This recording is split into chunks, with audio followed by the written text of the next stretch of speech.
I pozdrav ljudi, Johnny ovdje i prije početka klipa samo ko se razume u Audacity ili u to kako da pojačam, da poboljšam svoj zvuk audija, nek mi se javi na Facebooku, link će biti u deskripciji, ko mi bude pomogao, rado ću mu pomoći nekim vidom reklame. U današnjem klipu pričat ćemo ko u stvari jači, Naruto ili Meliodas. I ovo će biti možda neki novi serijal na kanalu, gdje ću upoređivati likove iz Seven Deadly Sinsa, ko bi koga mogu da pobedi, pa vi pišete šta bi se željeli sljedeće da vidite.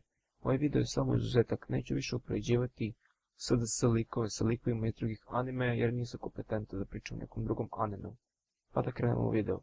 I da, bacite podršku ovom bratu koji mi je napravio novi intro.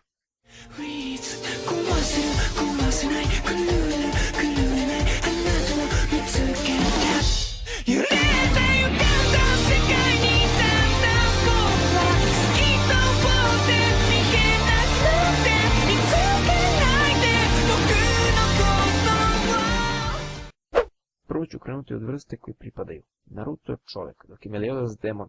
Kao što znamo u svetu animea, demoni su obično vrsta koja je jača i superiornija od ljudske rase. U ovom slučaju Meliodas ima nevjerojatnu moć regeneracije, kao što smo mogli da vidimo u animeu.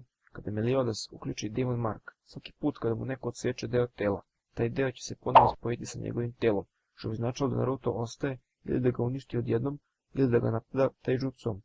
Naruto, kada bi i bacio Tail Beast Bomb ili Rasen Shuriken ili tako nešto, Meliodas uvijek to može vratiti sa full counterom. Ali ajde da kažemo da Naruto i uspe da nanese štetu Meliodasu. Meliodas može da aktivira Revenge Counter, te bi naneo Naruto 30 puta veću štetu, što je on njemu naneo. Zatim, sljedeća stvar. Naruto je u animeu dostigao svoj vrhunac, dok Meliodas tek treba da dobije posljednji power boost, sa kojim će postati, možemo slobodno reći, duplo jači, te bi bez ikakvih problema pobedio Naruto. Glavna stvar oko ovog klipa, činjenica koja dokazuje da je Meliodas jači, jeste to da ako Naruto i uspe nekako da ubije Meliodasa, Meliodas svaki put kada umre vratit će svoj život potpuno zdrav i kao onaj put kada je spasio Elizabeth u terijeri. Naruto bi se po svake borbe umorio te ne bi mogao da nastavi borbu.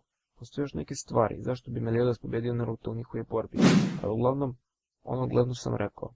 Još jednom napominjem, upoređivanje Seven Deadly Sins likova i drugih animea nije baš u redu, baš zbog njegovih ogromnih sposobnosti i nedefinisane moći, kao na primjer, Ban je besmrtan, Gotor može svima da menja misli, što je stvarno brutalna sposobnost, zatim Meliodasova reinkarnacija i tako dalje.